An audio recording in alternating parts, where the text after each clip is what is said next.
Hi everyone, I'm Zuzanna, PR and Communication Specialist here at GOG. You could probably see me in a few of our previous videos. Today though, I'm going to share a lot of my personal reflections on one of my favorite games, as we do quite a deep dive into its story, background and some historical fun facts. From just the title of this video, you might already know what we're gonna talk about. It is, of course, Uncharted 4. There's a reason for it though. I'm not sure when you're going to be watching this video, but as of the time of recording and publishing, we're near quite a special date. On May 10th, 2016, Uncharted 4 A Thief's End was released, a final installment of the Nathan Drake story. And that, dear viewers, was exactly 10 years ago. 10 years for a game is a special unwritten threshold here at GOG. It's a moment when we, the staff, the technical producers, the marketing department, everyone around, consider the game as old enough to be considered a classic. We are reaching an odd moment though, when the games, by this mystical rule considered, let's be real, old, turn out to not be actually that old in our eyes. Because when you look at the current crowd of 10-year-old games, that's Witcher 3, Fallout 4, Bloodborne, and among them now, Uncharted 4 as well. And all of these, well, we all feel like they were released just yesterday. So maybe that's just us who got old then, not the games. But here we are, celebrating the 10th anniversary of this extraordinary adventure. In addition to that celebration, it's a game that, and a whole series frankly, that I hold very dearly to my heart.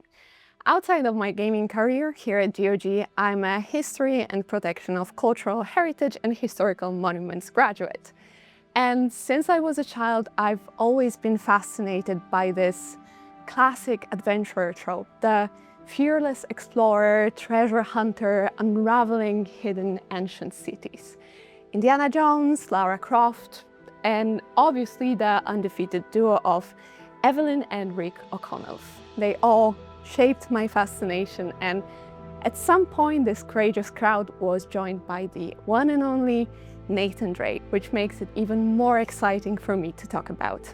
But so, with this lengthy and semi-personal introduction, let's celebrate the 10th anniversary of Uncharted 4 A Thief's End with a deep dive into the story, how it differs from the original trilogy, some Easter eggs and details that can be discovered throughout the game, and be sure I will not be able to help myself and will surely share some historical fun facts behind the game's lore.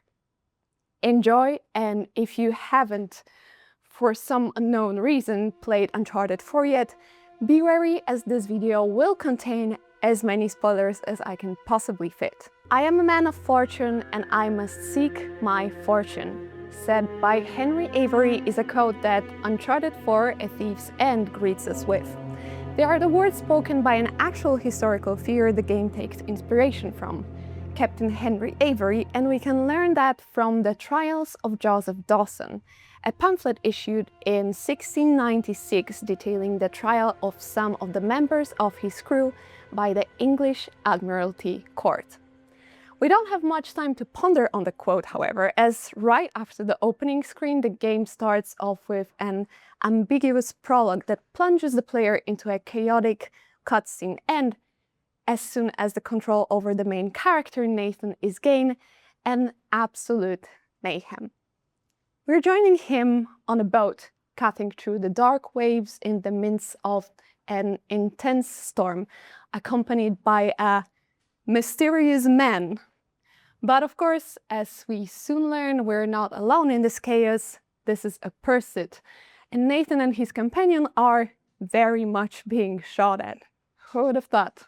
After a few more intense moments and even more bullets, the scene concludes with a dramatic clash that sends Nathan in the water and his boat in pieces. This introductive sequence, however, seems like nothing out of the ordinary for those who are familiar with the original Uncharted trilogy.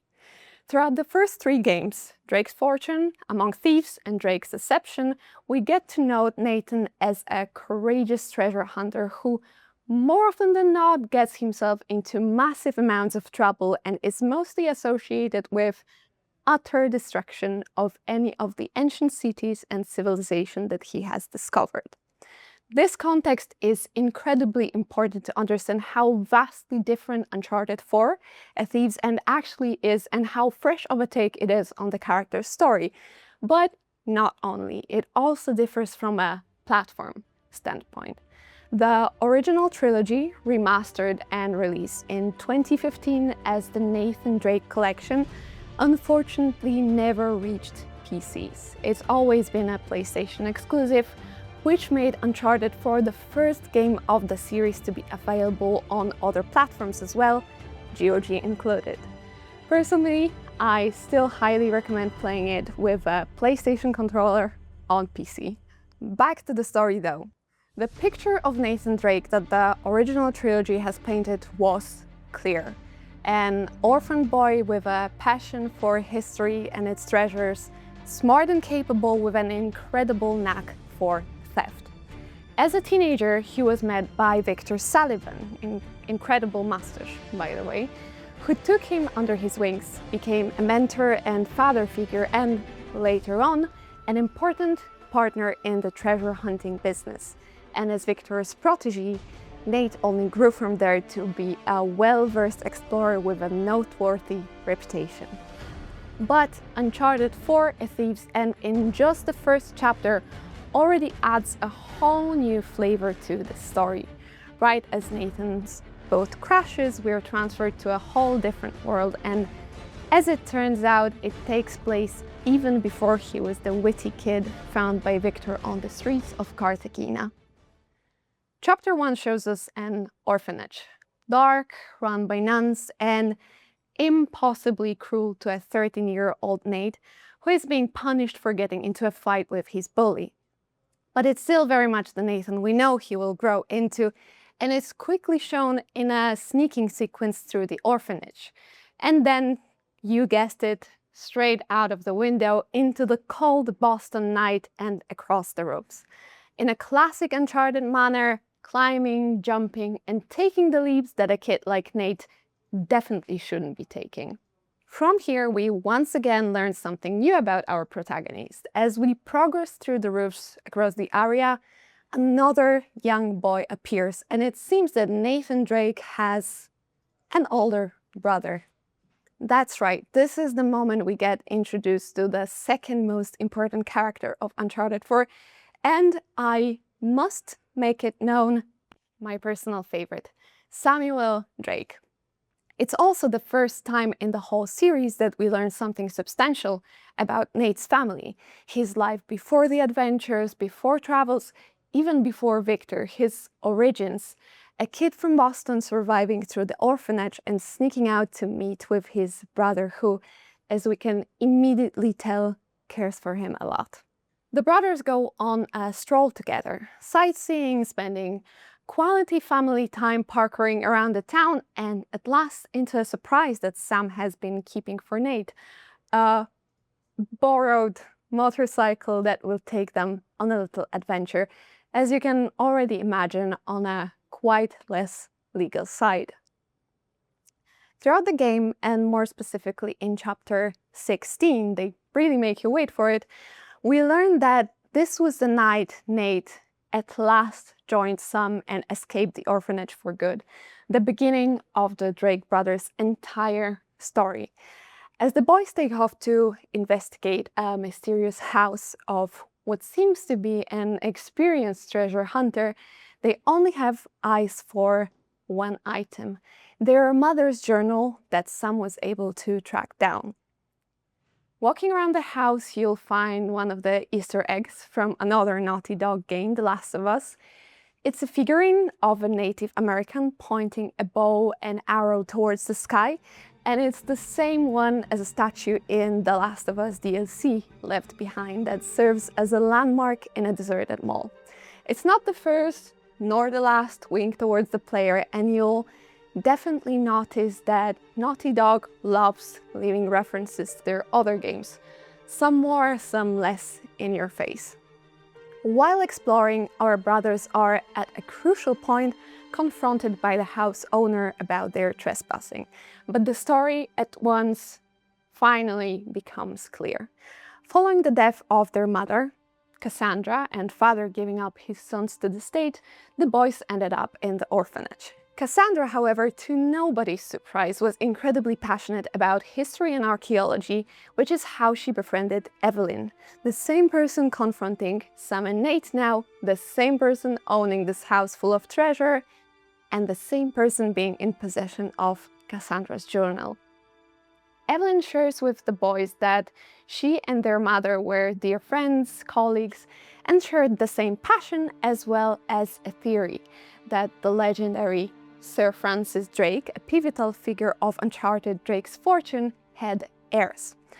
And here I will allow myself to add that Sir Francis Drake was an actual English explorer and a privateer known for a second circumnavigation of the world in a single expedition from 1577 to 1580. His name, however, circling back to the game's plot, is not a coincidence. With this revelation, as well as a dramatic conclusion to the scene, Nate and Sam, who we now know to be Nathan Drake and Samuel Morgan, decide to start anew. Move forward, leave the adventures they always dreamt of, continue their mother's legacy. Together they move on under a new name, Drake, honoring Cassandra's passion and theory, and in the process claiming to be the heirs of the one and only Sir Francis Drake. I got quite ahead of myself jumping forward to chapter 16, but let's circle back for a second, because following the game's pace, chapter 2 also has something to add in terms of Nate and Sam's story.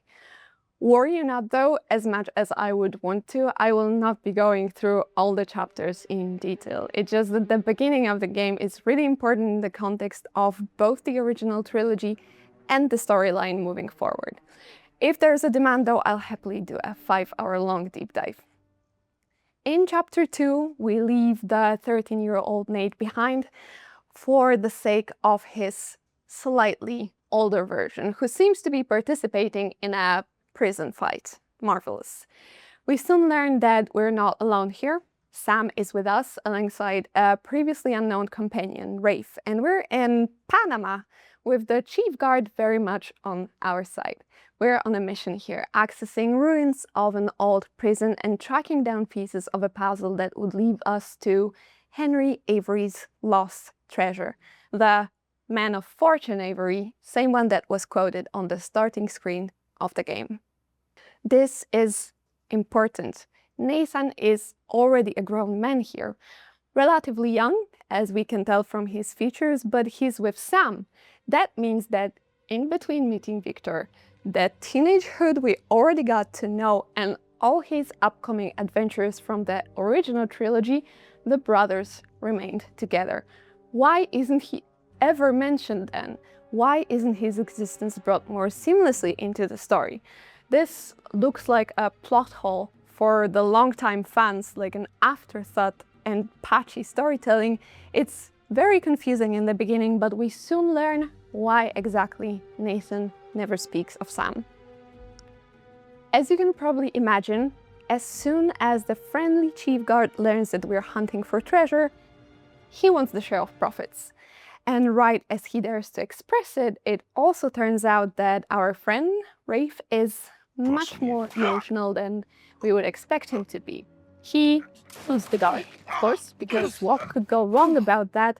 And the trio is quickly forced to escape the forsaken Panama prison. Are you out of your goddamn mind? The escape is not smooth. It's an absolute full-speed bullet hell where you have to use the parkour skills, climbing, jumping, running, crawling, as well as the combat skills and shooting.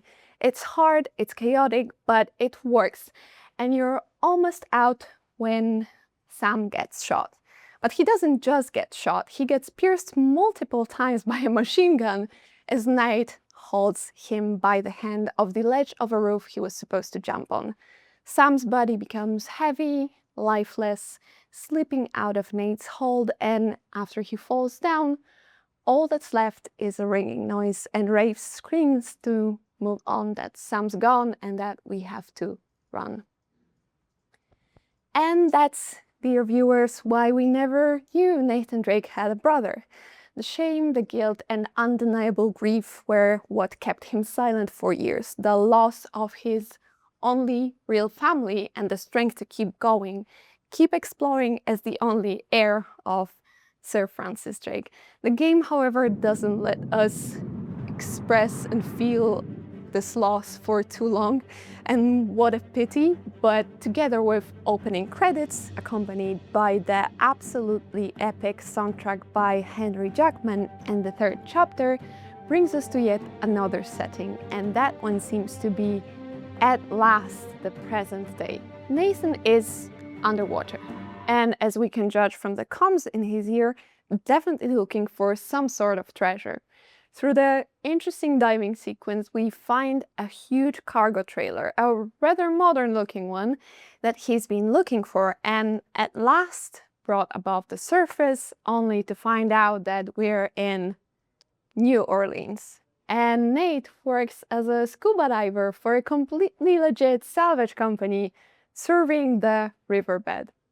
Chapter 3 has a certain shock value. After everything we've been through so far in the game, and let's face it, considering it's just the beginning, we've been through a lot. After all the backstory, all the added background to the classic Uncharted stories we already know, we arrived this far only to learn that nowadays Nathan Drake is a normal man with a normal life, a normal job, a normal house, and even more so, he actively refuses to take up anything even remotely non-legitimate. He lives with Elena, a journalist and a TV personality, a love of his life that he's met as early as in Drake's Fortune and who's been a returning character throughout Among Thieves and Drake Deception. They are married now and own quite a messy suburban home full of pictures and memorabilia of their various travels. While I shouldn't go into too much unnecessary detail here, let me just say this. Elena and Nate's house is practically an adventure on its own, and I always end up spending far too much time exploring it. Despite being one of the quietest sequences in the game, it's filled with personality and small details that reflect Nathan's life so far. From the attic, packed with Easter eggs from his previous adventures, including his iconic belt buckles and gun harness, to the heartfelt wedding pictures, every corner feels meaningful. Even simple interactions are memorable, like Nate doing finger guns at his own reflection if you zoom in at the mirror, or a hilariously overdramatic shooting sequence with a plastic dart gun, complete with intense cinematic music. Naughty Dog consistently rewards curiosity here, encouraging the player to ignore Elena repeatedly calling for dinner and simply take the house in. The sequence also contains one of the game's best, in my opinion, Easter eggs. Elena and Nate own a PlayStation 1, and Elena's favorite game turns out to be Crash Bandicoot, a flagship title for this console, developed by Naughty Dog and first released in 1996. Nate seems to be skeptical about it at first, but still decides to try beating her high score, which leads to the player actually getting to play Crash Bandicoot directly on their TV. Through this cozy, heartwarming sequence, though, we all feel the same thing, and it's longing. The pictures, the trinkets, the ghosts of all of Nathan's adventures, they're all around. They're what makes this house so special. But this is no more. He's done with this life. But is he? As the player, we're not only ones feeling this way. Nate misses it too, and it's who he is after all. And Elena knows him all too well. What everyone knows and feels, this stubborn adventurer just refuses to admit. Worry you not though, one more late night at the office will do wonders on Nate's stubbornness, because as we're guided through another peaceful cutscene, someone knocks on his office door, and that someone is, ladies and gentlemen, Samuel Drake, alive and well at last. Kind of. That's right, Sam is back.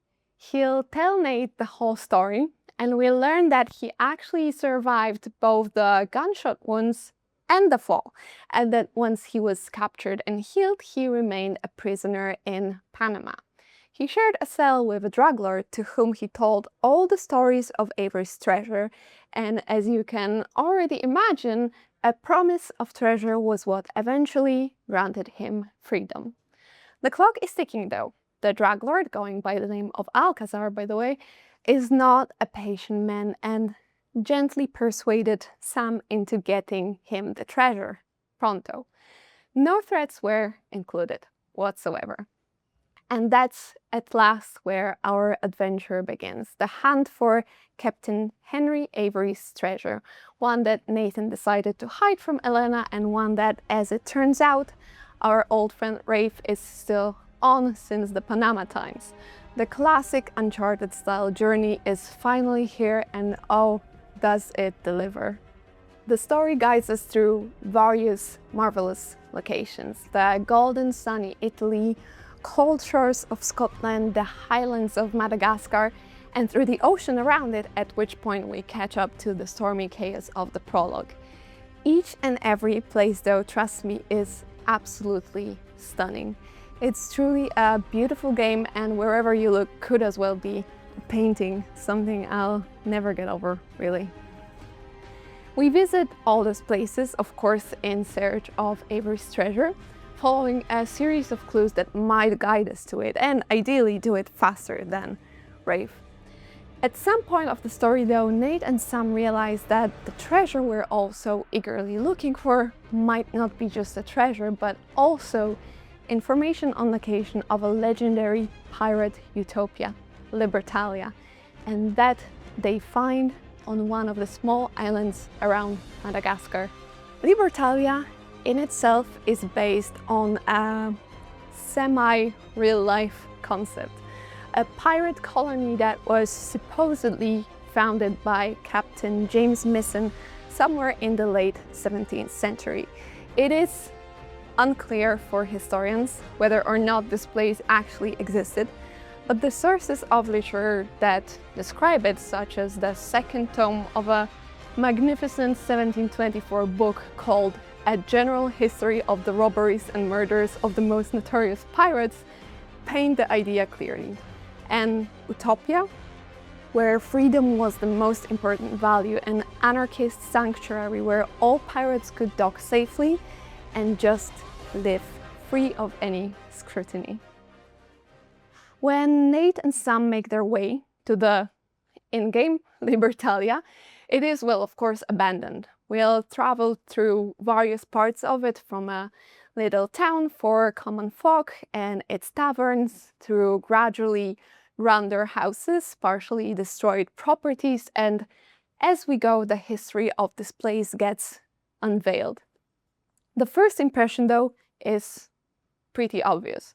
However breathtaking it is, the place was most definitely left in a hurry and something bad happened here. Suddenly the treasure isn't that important and we get caught up in exploration and learning what the hell went down, little by little, one letter at a time. I have to make a little interjection here because Libertalia most definitely is my favorite location of the entire game, one that fills me with such undeniable joy, sorrow, and simply wonder over its beauty. I get the same feeling whenever I'm visiting somewhere new, an archaeological site, a city with a lot of monuments, or castle ruins in my own hometown. People have lived there centuries ago and they were just like us. They left behind their homes, possessions, their kids' toys, sometimes in a hurry, sometimes gradually over time, and sometimes, like in Pompeii, they remained there, etched into the place they called home, suddenly and without any warning. And this is what the design of Libertalia is like, the attention to detail, the smallest pieces of architecture, and the perfectly reflected state of sudden abandonment, while the place is slowly becoming one with nature, with lush Madagascar jungles. The environmental storytelling here is absolutely insane. You can see Naughty Dog's philosophy shining through of creating believable historical spaces that will tell you a living and breathing story. And the story is as follows. The Utopia wasn't as much of an utopia as we can imagine because people, pirates or not, are still people. The place was created by Henry Avery and like-minded pirate captains in pursuit of true freedom, and for a while it was indeed a thriving colony.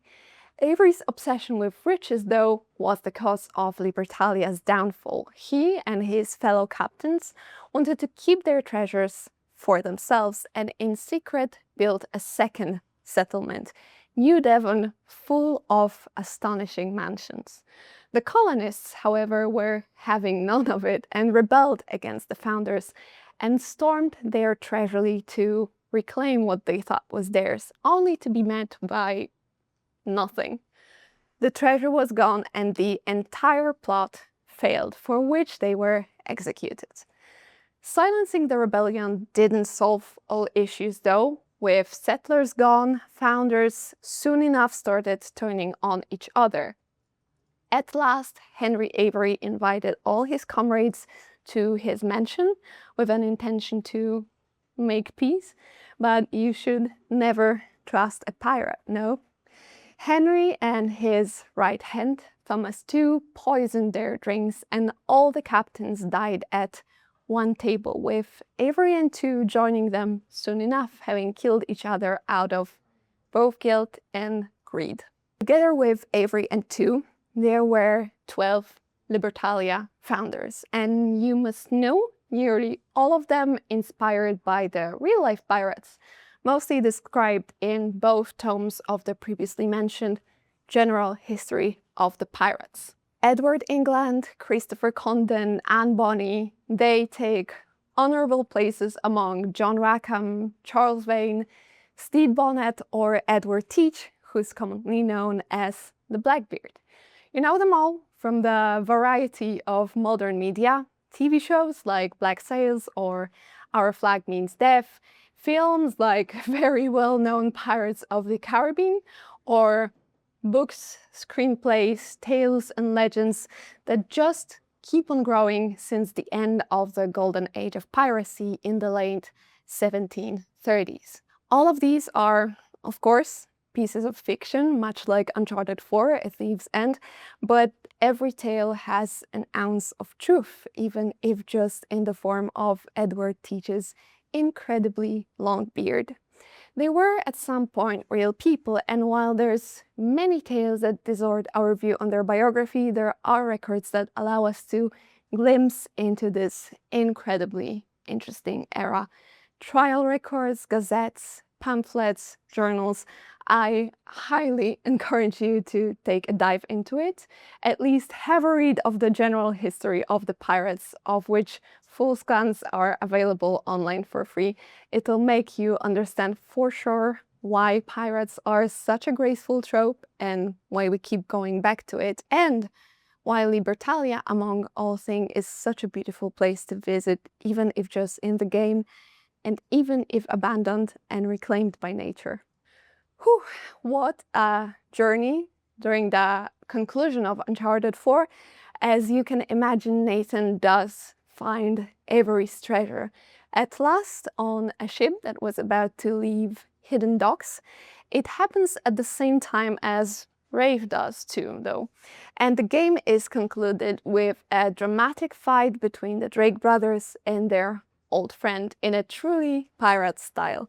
Swords and guns surrounded by the golden treasure.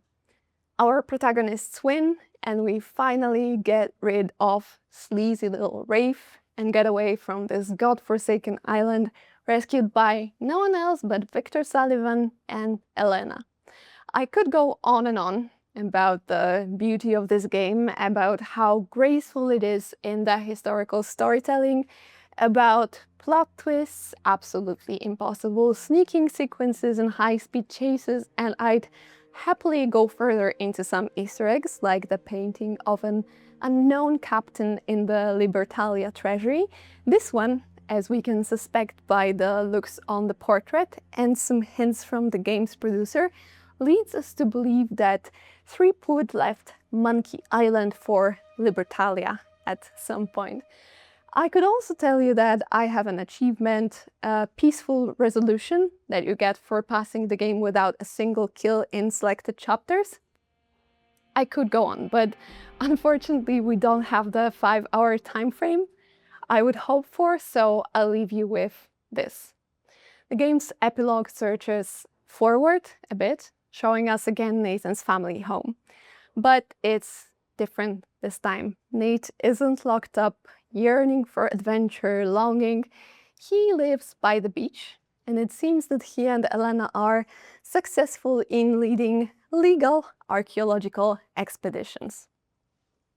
They have a daughter, too, Cassie, named after Cassandra Morgan, Nate's mom, and she's the character you're following throughout the epilogue. She discovers a mysterious cabinet in her dad's office, one full of memorabilia of adventures that we already know. As Nate finds out she's been snooping, it is time for her to also learn the entire story. And that, dear viewers, is Uncharted 4: A Thief's End. Thank you for joining me in this rundown. It's been a pleasure and I hope you enjoyed it too. Let us know what you think and have a happy 10th anniversary of this incredible game. Bye bye!